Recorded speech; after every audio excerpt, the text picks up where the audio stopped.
Hi, I'm Taimour Zaman from lineofcredit.ai. I am going to introduce you to a very technical conversation called the closing procedures of monetizing SBLC, or the other word for it is called standby of credit. I have been seeing a lot of clients, unfortunately, have spent a lot of money issuing a standby of credit hoping it will monetize, and all of a sudden they got stuck with an instrument that cannot be monetized. I've seen brokers who have no technical expertise in this area trying to broker a conversation between a buyer and a seller or monetizer, and it's just been a nightmare. Horror stories that we've seen. The banks don't want to issue standby letters of credit every day or MT 799s every day simply because of the cost of doing it, and the bank could be held liable. I mean, this is a painful thing to go through if you get it incorrectly. I've got some blogs on some of the case studies, some challenges that we've bumped into from clients who've come to us with headaches that they've bumped into. I have created some blogs and procedures in how to do this correctly. And now I'm going to actually be introducing to a very technical conversation with an underwriter of a financial institution. For lack of a better word, I do not want to give his name or the bank he works with, but this individual is the actual underwriter. He's not a broker, he's an underwriter for SBLC, and we're going to talk about monetizing the instrument, specifically talking about the closing procedures. If you are in credit finance, if you have a documentary letter of credit, standby letter of credit, bank guarantee, I can go on and on and on and on about banking instruments. This is the one call, this is the one video that you want to take your pen and paper and you want to pay very close attention and write down a lot of notes. I apologize. This video is not intended to compete with Hollywood. It's not a graphic video. It's a technical conversation that you got to pay a lot of close attention to. If you're working with a broker, I promise you a lot of these joker brokers are not technical savvy. They don't have the depth and the experience that me and my team have. Please, if you have a broker, get them to watch our videos. There's no commercial. We're not trying to sell people anything on this content. We just really want to make sure the community gets this correctly, because it will save you so much headache, so much cost, and so on. My name is Taimour Zaman from lineofcredit.ai, and I look forward to the opportunity of working with you.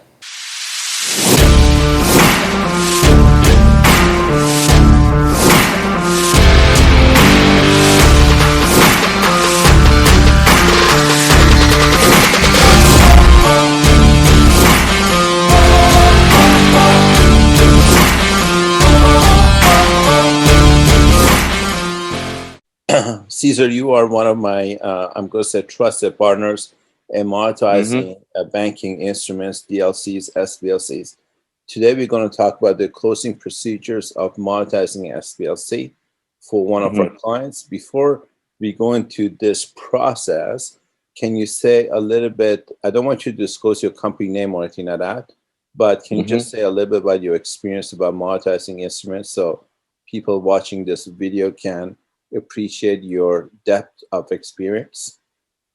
No, I'm representing a Chinese company who can monetize. We're doing the commodity all over the world, so we have banking capacity to receiving standby LC or bankers draft. This and that, but a different ratio though, and now our procedure pretty simple. It's pretty and also standard. We after the contract sign and the MT 799 sent by the provider, and then we answer back to them showing our ready and willingness RWA, and then through MT 799 as well. And then 3 days later, the provider issue a formal MT 760, which is a standby LC. And then after 5 days, our funding bank will send out all the percentage to the designated account and the agreements. So that's it. So I want to go over this process a little bit more in detail. So receiver is you're the monetizer. From our client, who's a provider. For people who don't know what the DOA stands for, it stands for Deed of Agreement. Right. So the agreement, just to simplify the languaging of it, receiver's client's information sheets, CIS, corporate resolution, non-solicitation, passport copy, certificate of incorporation. Got it. Provider countersigns, that will be your organization, the agreement, and returns the receiver along with the provider's client information sheet, passport copy, certificate of incorporation. That's all standard. Within 3 banking days after the agreement is signed and lodged, providers issuing bank, that'll be you, shall send, no, and you're not the provider's issuing bank. My client is issuing banks, providers issuing banks shall send the agreed pre-advised via SWIFT 799, Appendix A, okay, to receiver's bank, that would be you. Provider should provide the SWIFT transmission copy, plus the answer back to said MT79 pre-advised to receiver for tracing. Okay. Why is that important? Why is this important? Just in case in case the receiving bank is not receiving, so they need some like a hard copy or some through email to has those tracing number to trace the 799. Awesome. Okay, good. Within 3 banking days after confirmed above MT79 pre-advised, receiving bank, that would be your bank, shall reply with a confirmation of readiness to receive the SBLC via SWIFT 7T760 and undertaking to providing designated receiving accounts. If I was a customer and I've never used you guys before, how can I be assured that this will happen and nothing will? Well, if the provider is the need of the cash, so definitely they will try to send the 799. 799 only costs to them like a few $1,000s to send the MT799, and we will answer back because it's all bank-to-bank activity, so there's no hidden secret or something. And our funding bank will send back to tell the provider bank, issuing bank, say, I'm ready. You can send over the standby LC. Okay, got it. Okay. Within 3 banking days after confirmed above MT79 pre-advice, receiving bank, which will be yours, shall reply with the confirmation of readiness to receive the SBLC via SWIFT MT760 and undertaking to provide designated receiving account. The SWIFT transmission copy, answer back, and said MT79 confirmation of readiness to provider for tracing. Okay. Within 3 banking days after confirmation, so now we are at 6 banking days. Confirmation of readiness and undertaking, providers issuing bank shall send the agreed SBLC via SWIFT 760 and hard copy. How are you sending a hard copy? Through the bond carrier to they do that all the time. Okay. Within 5 banking days after that, so now we're at bank like day 11, verified and authentication of the above 7T60 SBLC on hard copy upon successful authentication and final confirmation by the receiving bank. So now you're authenticating it and confirming the receiving bank will release the agreed payment. 64%.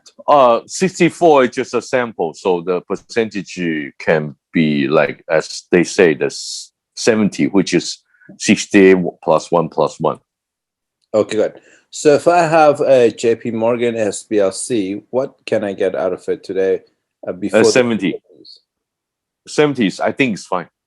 Okay. So if it was a JP Morgan SBLC, it would be 70%. Okay.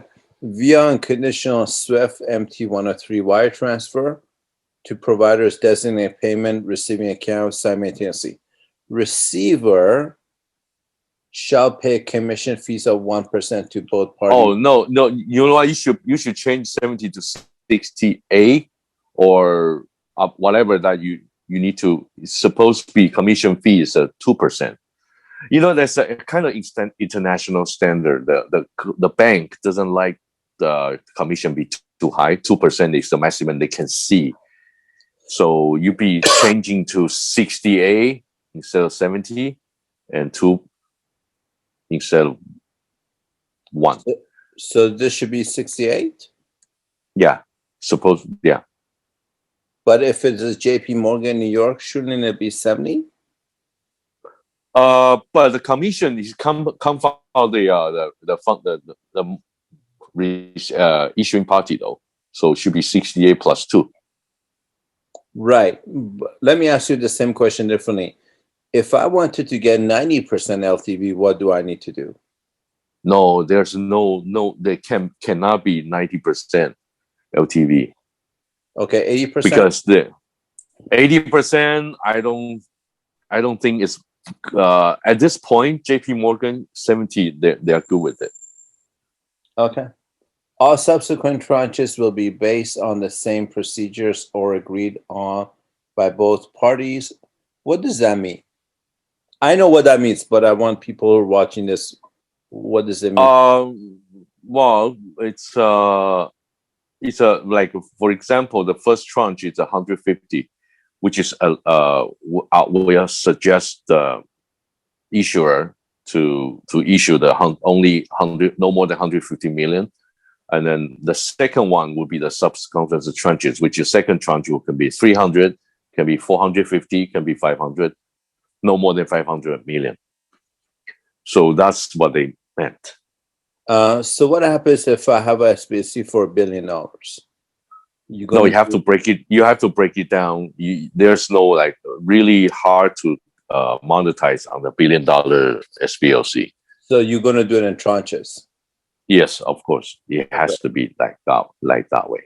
Okay. The provider and his issuing bank hereby confirm that said transact SBLC will be callable on the maturity day. The provider and his issuing bank hereby confirm that SEC transfer SBLC will be callable on maturity day, and they will guarantee and honor the payment of 100% of said transacted SBLC. So for people who are watching this, what does that mean? So the provider who issues the SBLC has to confirm that the face value, for example, is $100. In the end of the day, our receiving bank have to claim this $100 from the issuing bank. Got it. And what happens if I don't want? Oh, I guess if I'm selling at a discount, then it needs to be callable. Okay. Well, you can, because that's how the receiving bank perks, which is how they make money, right? That's 20% and 30% or some other differences, because they have a cash. Right. So whoever issuing, maybe they don't have a cash, they have just instruments, which is a credit line or something. They want to issue it to get a cash to conduct their business.